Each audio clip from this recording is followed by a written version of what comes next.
The leadership of the Azimio la Umoja One Kenya Coalition Party, including those from the Houses of Parliament, met with our delegates to the envisaged national dialogue to review developments on the envisaged talks.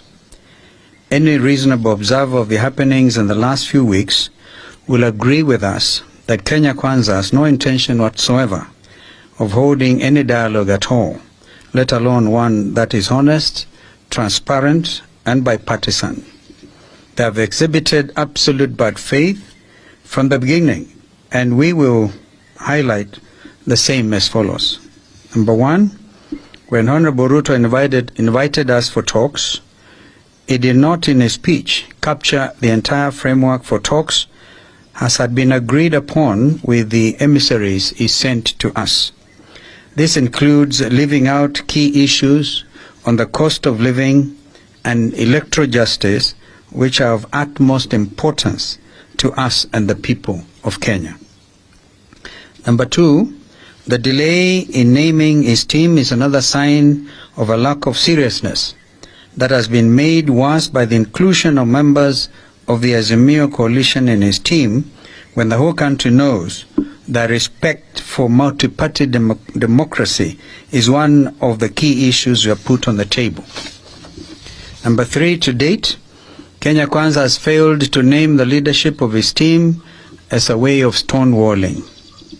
Number four, last evening, we learned of a motion drafted by Kenya Kwanza leadership, allegedly aimed at setting up a joint select committee in Parliament.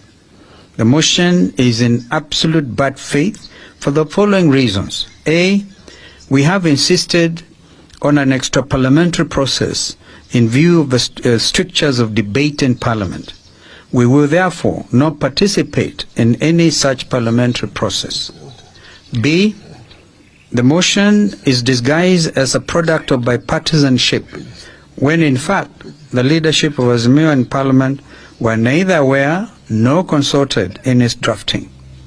C, the motion proposed to name members of the minority party to the so-called select committee without any reference to the minority leadership, in violation of the standing orders of both houses. And D, the motion purports to set the terms of reference and scope of the discussions without any reference to us.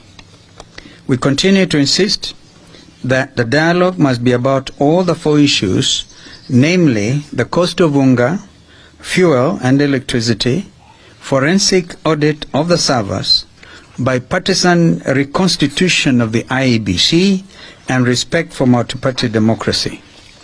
Kenya Kwanza cannot dictate to us what we cannot bring to the table. So given the foregoing, we as the leadership of a coalition have resolved as follows. Number one, we remain committed to an extra-parliamentary dialogue that is honest, transparent, meaningful, and bipartisan in conception and execution. Our members of Parliament in both houses shall not be party to any other process, and particularly not the one proposed in the motion by Kenya Kwanza. Number two, we have instructed the chairperson of our team, Senior Counsel Otiendo Molo, to formally invite the Kenya Kwanza team for a meeting to set the ground rules for the talks.